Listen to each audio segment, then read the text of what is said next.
Deuxième rencontre nationale, énergie et territoires ruraux en Biovallée. Territoire à énergie positive et entreprise. Christophe Blaveau, gérant cofondateur d'Écologie Industrielle Conseil, EIC. Je voudrais quand même donner quelques points clés qui nous paraissent importants de préserver, quels que soient les projets que l'on fasse pour les entreprises ou pour un territoire. C'est une démarche pionnière. Écologie, il faut le prendre dans le sens de écologie scientifique, c'est-à-dire observer les milieux naturels, les animaux et les plantes. Et industriel et territorial, il faut le prendre au sens des activités humaines, quelles qu'elles soient. Activités de production, activités de consommation, de transformation, de recyclage, etc. Et c'est pas l'écologie politique telle que quelquefois on le perçoit en France tout au moins, quoi. Alors, l'idée de base du concept, c'est de dire, mais quand on regarde un milieu naturel, il n'y a jamais de perte d'énergie, de perte de matière. Il y a toujours des organismes pour les récupérer et en faire quelque chose.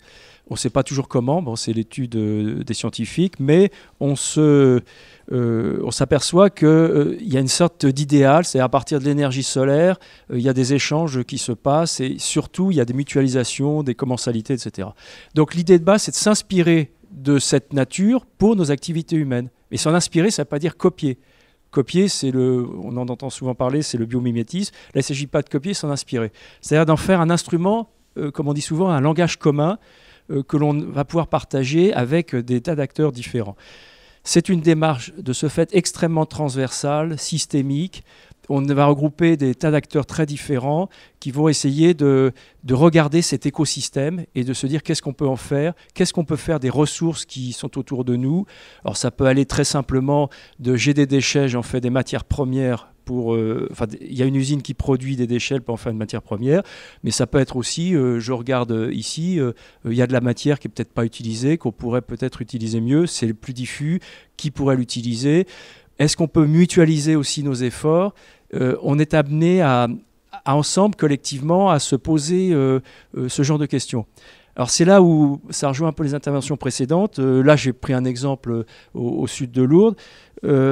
Eh bien, tous les acteurs autour de la table, ça va être donc des industriels, ça va être des agriculteurs, ça va être des collectivités.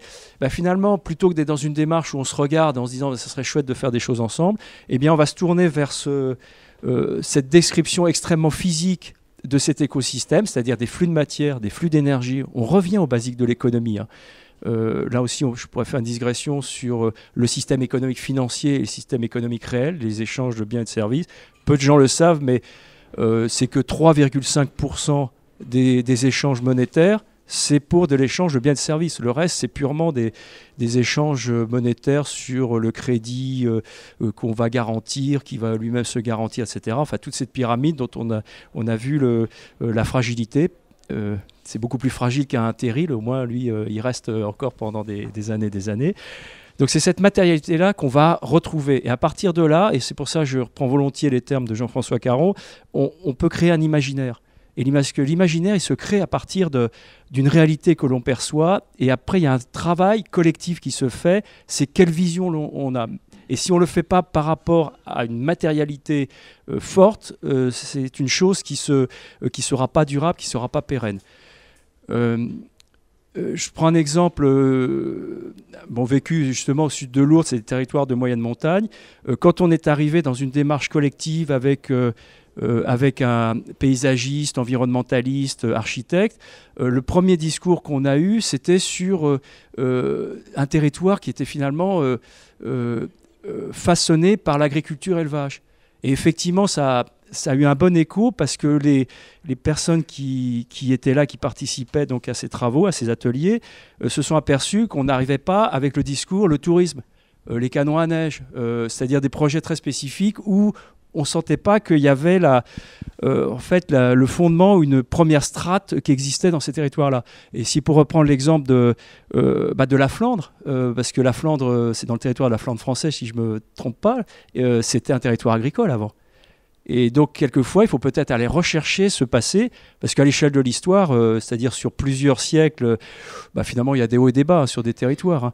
Ici, je pense qu'au XVIIIe siècle, ce n'était pas forcément le rêve permanent. Peut-être que ça l'est maintenant pour des tas de raisons qu'on peut creuser, et c'était peut-être à l'époque, territoire de Lansogoël, c'était au contraire le lieu où il fallait être, où c'était très, très fun, comme on dit. Donc, en fait, il faut relativiser, et puis, on peut faire même le jeu de mots, là j'y pensais en vous écoutant, d'aller du terril au terreau, parce qu'en fait c'est la même origine, et le terreau c'est un peu ce que l'on cherche à faire en écologie industrielle et territoriale, c'est comment mettre en place les conditions d'émergence de projets entrepreneuriaux qui viennent et des entreprises et des collectivités. Alors c'est là où je vais peut-être être un peu de manière un peu provocante, c'est-à-dire que le projet de territoire il n'existe pas en lui-même, c'est-à-dire que les entreprises elles font le projet de territoire aussi. Il y a des fonctionnaires aussi qui sont entrepreneurs. Il y en a qui ne le sont pas. Il y a des entreprises qui sont entrepreneuses. Il y en a qui ne le sont pas. Donc, il faut aller chercher ces entrepreneurs, ces petites graines qui vont pouvoir créer quelque chose de nouveau, un paysage nouveau. Et effectivement, rejoindre à ce moment-là le côté imaginaire, quoi. Parce que quand on fait par exemple, les paysagistes connaissent bien ça, l'environnement structure l'imaginaire aussi, comment on le crée, comment on le façonne. Et ce qu'on pense être naturel est souvent la création humaine. Il ne faut pas non plus fantasmer trop sur qu'est-ce que la nature, qu'est-ce que la vie sauvage, etc. etc. Voilà, donc ça sert c'est un support que l'on veut apporter de décision, c'est-à-dire derrière l'écologie industrielle et territoriale, il n'y a pas de finalité en soi. C'est-à-dire que, pour être très provoquant, l'écologie industrielle et territoriale ne dit pas que le nucléaire c'est mauvais. Il ne dit pas que le bio c'est super. Mais par contre, il va pouvoir permettre à des gens qui regardent ces schémas-là de se dire c'est pas mal, c'est bien, on peut en faire ci, on peut en faire ça, et surtout d'en mesurer les conséquences. Alors c'est beaucoup basé sur la mesure, parce que pour gérer, il faut mesurer, mais par contre c'est une condition nécessaire, mais pas forcément suffisante. Voilà, quand on regarde ce petit schéma, moi je retiens qu'une seule chose, c'est qu'il y a une unité industrielle qui est là, qui travaille dans le secteur de l'aluminium, et bien il rejette 50 gigawattheures thermiques dans l'air. Voilà. Donc ça va réchauffer l'air. Bon, quand on regarde ça, on se dit ça peut sûrement participer à un réseau de chaleur si on récupère donc cette chaleur-là. D'où possibilité d'innovation. Parce qu'il y a des techniques qui existent, mais il faut les développer, les expérimenter pour pouvoir effectivement récupérer ces gigawattheures. Parce que quand on regarde après les quelques maisons à côté, 1500 habitants, ça fait à peu près 15 gigawattheures. Donc là, il n'y a pas besoin d'avoir fait des grands plans stratégiques, des grandes réflexions et des grosses études pour se dire il y a quelque chose à faire. Après, comment, c'est un autre problème, mais c'est un problème qui est, disons, un peu plus classique, c'est-à-dire c'est le projet. On rentre dans l'univers du projet par rapport à une vision qu'on a commencé à se créer. Donc, toujours sur cet exemple-là, c'est pour montrer, et ça a été fait en coopération avec un des services du ministère de l'Environnement là, qui participait à la démarche, on peut arriver à un véritable projet urbain où on a intégré aussi les aspects architecturaux et les aspects paysagers au sens les plus large du terme. Bon, ça, je pourrais revenir après selon les questions et selon l'intérêt, et votre intérêt sur ces questions-là. Je passe sur une autre expérimentation qu'on a faite. Là, c'était centré sur un industriel. Bon, je peux donner le nom puisque c'est un peu dans la région, c'est Syngenta Sarian. Ils se sont posé la question, qu'est-ce qu'on peut faire pour alimenter nos serres en chaleur avec une énergie renouvelable. Donc ça s'est fait extrêmement simplement. Le directeur de production a pris son téléphone, on a invité les voisins, on a fait une réunion dans une salle comme ça aurait pu être celle-ci. Et puis chacun s'est un peu exprimé sur ce qu'il faisait, comment il faisait. Nous, ce qu'on a fait, c'est simplement le mettre en image. Ce travail-là, il est très très rarement fait. Enfin, à moins que vous ayez des témoignages contraires, je peux vous assurer que très peu de gens ont une vision de ce qui se passe autour de... Bon, ils rencontrent certaines personnes en roulant ou croisent peut-être un agriculteur, mais ils ont très peu de connaissances un peu fines de ce qui se passe. Bon, là aussi, je retiens un élément. C'est qu'il y a à peu près 8 gigawattheures thermiques qui est nécessaire pour ces serres-là. Et bien, à côté, il y avait un industriel, une entreprise qui récupérait tout ce qui était déchets verts, tout ce qui était arbres aussi malades. Je ne sais plus, je crois que ce sont les platanes qui ont une maladie là-bas. Bon. Donc, ils ont le droit de les brûler. 23 gigawattheures thermiques brûlés comme ça au bout du champ. Bon, ça c'est une chose, tout de suite, là aussi, il n'y a pas besoin de faire des grandes considérations stratégiques, il y a quelque chose à faire. Et en plus, alors là je vais défendre un petit peu les industriels parce que leur vie n'est pas toujours facile, si tant est qu'ils ont besoin d'être défendus, c'est que cet entrepreneur, il sait bien que ce n'est pas tout à fait normal. Ils voient bien que ça pose aussi des questions de voisinage, donc ils sont tout à fait prêts à évoluer. Donc il faut leur proposer un lieu, une démarche qui leur permette de s'exprimer relativement librement et de pouvoir, dans leur façon de fonctionner, pouvoir faire évoluer, faire progresser le territoire. De même que les collectivités, c'est pas simple, je pense que vous le vivez tous les jours, de faire bouger, comme on dit, un peu tout le monde. Vous êtes pris dans des réseaux d'obligations, de règlements, etc. Il faut arriver à avoir un moyen de quand même, malgré tout ça, de faire évoluer et de faire progresser le territoire. J'ai pris des exemples très, j'allais dire, franco-français. J'aurais aimé, en écoutant ça, avoir un exemple peut-être plus international, parce que nous aussi, on intervient donc, dans des pays africains, où là aussi, il y a des valeurs d'exemple. Là encore, si je prends même ce schéma-là, il est en connexion avec le monde entier. Parce que quand on parle des plantes, des semences, et notamment avec Syngenta, on est tout de suite en connexion avec le monde entier. Donc ce n'est pas parce qu'on est ici qu'on n'est pas en connexion avec le monde entier et réciproquement. C'est ça aussi la démarche d'écologie industrielle et territoriale. On n'est pas seul sur la Terre et certaines actions qui sont faites sur un territoire montrent, sont en référence avec un possible qui est lié par des approches mondialisées. Je prends un exemple, toujours par exemple sur la grande agriculture qui existe par exemple dans le nord de la France.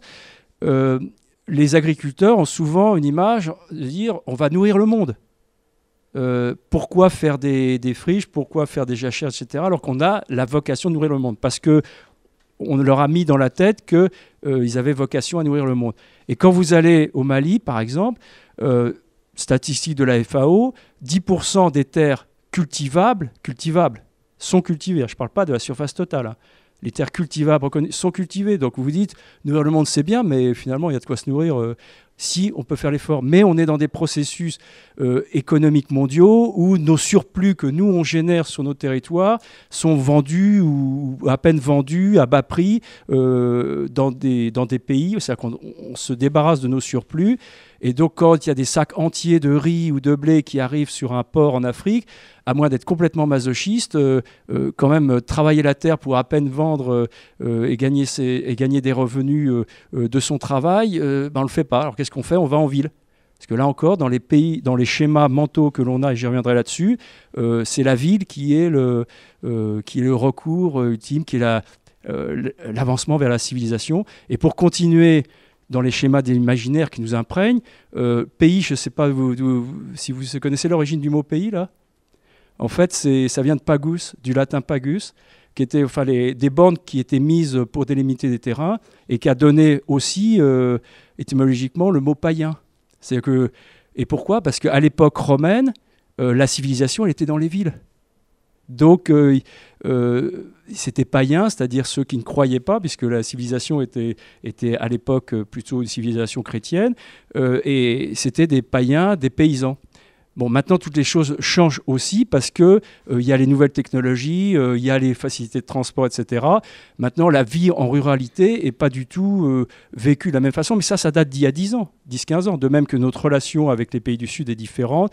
Donc, toute l'économie, tous les échanges qui se mettent en place et qui se mettront en place vont vivre dans une façon totalement différente. Donc, on peut vivre ici à Die et penser à tout ça et agir localement.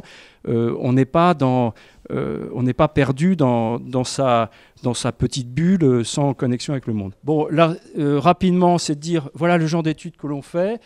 Là, c'est sur un territoire de moyenne montagne, le bois. Autour du bois, il y a des usages différents, énergie, habitat, bon, ça c'est un peu logique, la santé, ça peut être aussi du stockage, tout bêtement, de CO2, le tourisme, avoir un beau paysage, une belle forêt qui soit travaillée, etc., où il n'y ait pas des épicéas partout, où c'est sombre, etc. Bon, c'est agréable. Il y a l'agropastoralisme. On peut très bien, je ne sais pas si vous connaissez le BRF, bois raméal fragmenté. qui éviterait peut-être d'avoir l'utilisation d'engrais chimiques ou pas chimiques, c'est-à-dire retrouver la notion d'un sol vivant. Il y a des expériences aussi à faire dans ces grandes terres céréalières qui existent un peu à travers la France. Bon, donc je vous montre ça, c'est pour vous dire simplement où placer le curseur. Et donc l'écologie industrielle territoriale peut aider et doit aider à placer le curseur, parce qu'il est évident que si vous faites un choix d'exploiter une forêt pour l'habitat, vous aurez du mal à l'exploiter pour le tourisme, où ça sera un mode d'exploitation différent.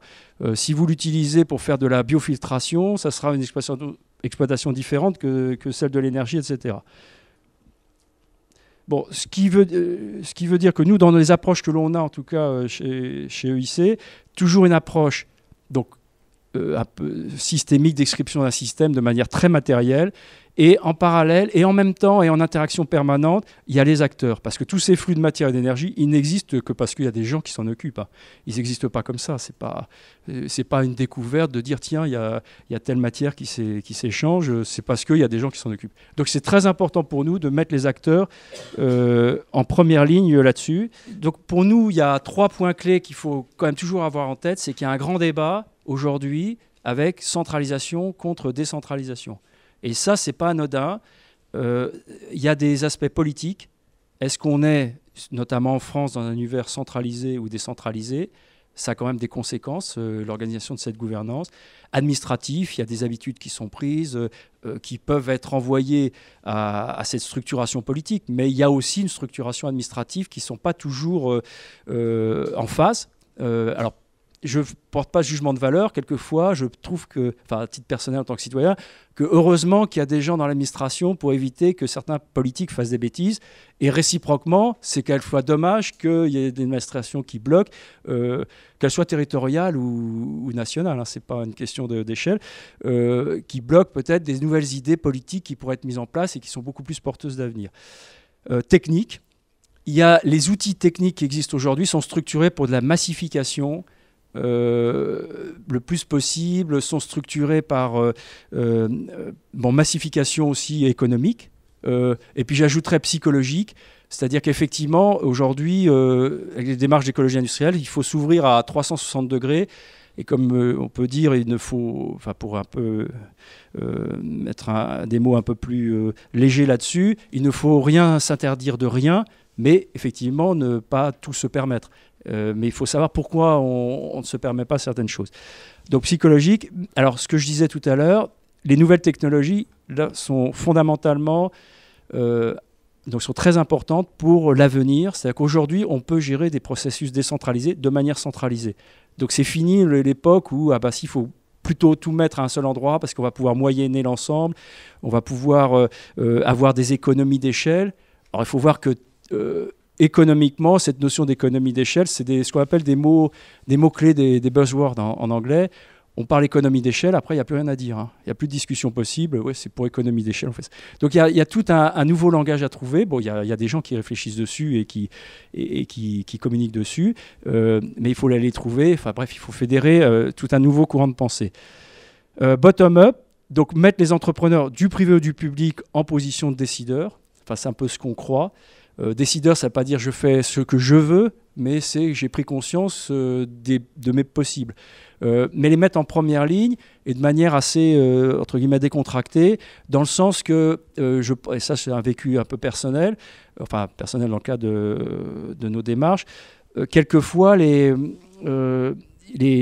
structurations, les bureaucraties, qu'elles soient du privé ou du public, je les mets dans le même sac, ont un peu tendance à partir sur du diagnostic,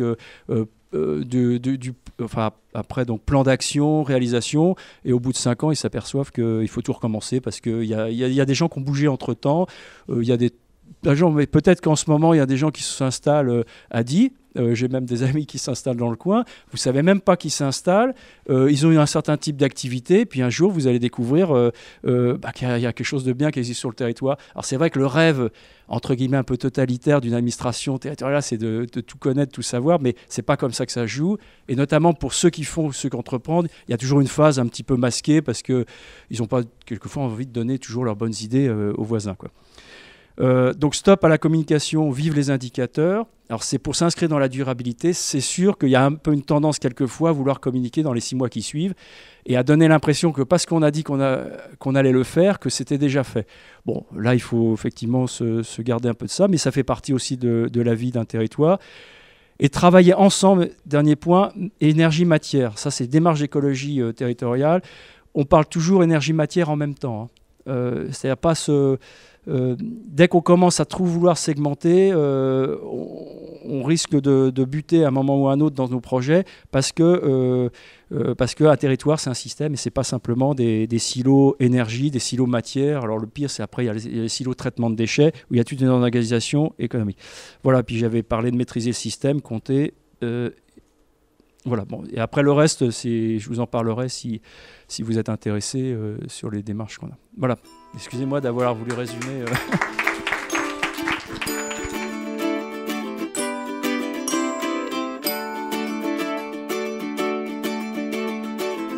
Deuxième rencontre nationale, énergie et territoires ruraux en Biovallée. Territoire à énergie positive et entreprise.